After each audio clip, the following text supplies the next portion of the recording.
ഒരിക്കൽ വിഴിഞ്ഞം കടപ്പുറത്ത് ഒരു വൈകുന്നേരം ഒരു സാംസ്കാരിക സമ്മേളനത്തിന് ചെന്ന് ചേർന്നപ്പോൾ ഞാൻ മലപ്പുറത്ത് നിന്നാണ് എന്ന് പറഞ്ഞപ്പോൾ ഒരു മനുഷ്യൻ എന്നെ വന്ന് കെട്ടിപ്പിടിച്ചു. ആ മനുഷ്യൻ്റെ ഞാൻ ശ്രദ്ധിച്ചത് അദ്ദേഹത്തിൻ്റെ ഒരു കണ്ണിൽ നിന്ന് കണ്ണീര് ഒലിച്ചിറങ്ങുന്നുണ്ട്, മറ്റേ കണ്ണീര് ചത്ത് കിടക്കുന്ന കണ്ണാണ്. കണ്ണേ ഇല്ല, അല്ലെങ്കിൽ കണ്ണിൻ്റെ സ്ഥാനത്ത് ഒരു മൃതമായ അവയവമാണ്. ഞാൻ അദ്ദേഹത്തോട് ചോദിച്ചു, അങ്ങ് എന്തിനാണ് കരയുന്നത്? അദ്ദേഹം പറഞ്ഞു, മലപ്പുറം എന്ന് കേട്ടപ്പോൾ ഞാൻ കരഞ്ഞുപോയി. അത് വേറൊന്നുകൊണ്ടുമല്ല മോനെ, എനിക്ക് ജന്മനാ 2 കണ്ണുകളും ഉണ്ടായിരുന്നില്ല. ഭൂമിയുടെ വെളിച്ചം എന്താണെന്ന് എനിക്ക് അറിയുമായിരുന്നില്ല. എനിക്ക് ഈ വെളിച്ചം തന്നത് മലപ്പുറത്തെ ഒരു മഹതിയാണ്. ആ മഹതിയുടെ പേര് പറഞ്ഞാൽ മോൻ അറിയുമായിരിക്കും. അവരുടെ പേര് ആര്യ അന്തർജനം എന്നാണ്.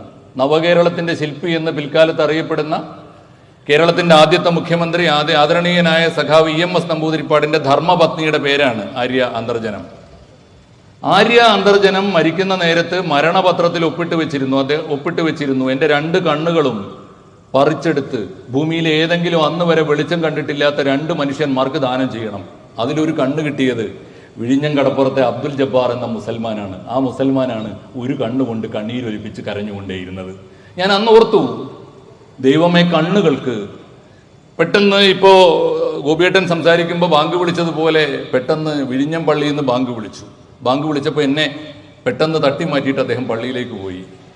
തിരിച്ചു വന്നിട്ട് അദ്ദേഹം പറഞ്ഞു, മാഷ് ഒന്നും വിചാരിക്കരുത്, ഞാൻ കഴിഞ്ഞ കുറേ കാലമായിട്ട് നിസ്കാരം ഒഴിവാക്കാറില്ല. അത് വേറൊന്നുകൊണ്ടുമല്ല, നിസ്കാരത്തിന് ശേഷം എനിക്കൊരു പ്രാർത്ഥനയുണ്ട്. എനിക്ക് വെളിച്ചം തന്നുപോയ ഞാൻ കണ്ടിട്ടില്ലാത്ത ആ മഹതി ഉണ്ടല്ലോ, അവരുടെ പരലോക ശാന്തിക്ക് വേണ്ടി പ്രാർത്ഥിക്കാനാണ് ഞാൻ എല്ലാ ദിവസവും മുടങ്ങാതെ പള്ളിയിൽ പോകുന്നത്.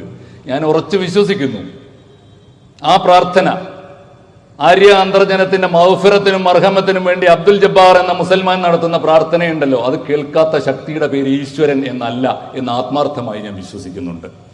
അതുകൊണ്ട് അത്തരം ധാരാളം അത്ഭുതങ്ങൾ കണ്ടു വളർന്ന ഒരാളാണ് ഞാൻ. അപ്പോഴൊക്കെ ഞാൻ ആലോചിക്കുന്നത്, എന്നിട്ടും എന്തേ മനുഷ്യൻ ഇങ്ങനെ സമുദായം തിരിഞ്ഞ് മനുഷ്യൻ എന്തിനാണ് ഇങ്ങനെ കലഹിക്കുന്നത്?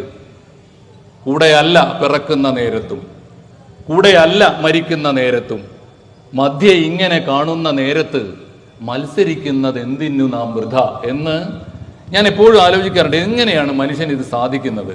കണ്ണുകൾ മാത്രമല്ലല്ലോ, ആലോചിച്ച് നോക്കൂ. ഹൃദയവുമായി വിമാനങ്ങൾ, ഹെലികോപ്റ്ററുകൾ കേരളത്തിന്റെ കുറുകെ പറക്കുകയാണ്. ഹിന്ദുവിന്റെ നെഞ്ചിനകത്ത് മിടിച്ചുകൊണ്ടിരുന്ന ഹൃദയം 3 മണിക്കൂറിനുള്ളിൽ ഒരു ക്രിസ്ത്യാനിയുടെ നെഞ്ചിനകത്തേക്ക് മാറ്റിവെച്ചാൽ പിന്നെ സംഭവിക്കുന്ന ജീവി ഏത് സമുദായമാണ് എന്ന ചോദ്യം എന്നെ എപ്പോഴും അലട്ടുന്നുണ്ട്. വല്ലാത്തൊരു സംഭവമാണത്. ഇത്തരം ഒരു കാലത്താണ് മനുഷ്യൻ ഒരു സമുദായമാണല്ലോ. ആലോചിച്ച് നോക്കൂ. അങ്ങനെ ആലോചിച്ച് നോക്കുമ്പോൾ ഇങ്ങനെയെല്ലാം മനുഷ്യന്റെ ശരീരത്തിലെ എല്ലാ അവയവങ്ങളും, ഹൃദയം മാറ്റിവെക്കാം, കരള് മുറിച്ച് നടാം, കരള് പറിച്ച് നടാൻ പറ്റും, പ്ലീഹ മാറ്റിവെക്കാൻ പറ്റും, കാൽമുട്ടുകൾ മാറ്റിവെക്കാൻ പറ്റും, വൃക്കകൾ 2ഉം മാറ്റിവെക്കാൻ പറ്റും. എങ്ങനെ ഒരാൾ മരിക്കുമ്പോൾ 10 പേർക്കെങ്കിലും ജന്മം കൊടുക്കാവുന്ന ഒരു വിചിത്രമായ സാഹചര്യത്തിൽ മനുഷ്യൻ എത്തി നിൽക്കുമ്പോഴും എങ്ങനെയാണ് മനുഷ്യന് സമുദായം പറഞ്ഞ് കലഹിക്കാൻ പറ്റുന്നത് എന്ന ചോദ്യം എന്നെ എപ്പോഴും അലട്ടിക്കൊണ്ടിരിക്കുന്നുണ്ട്.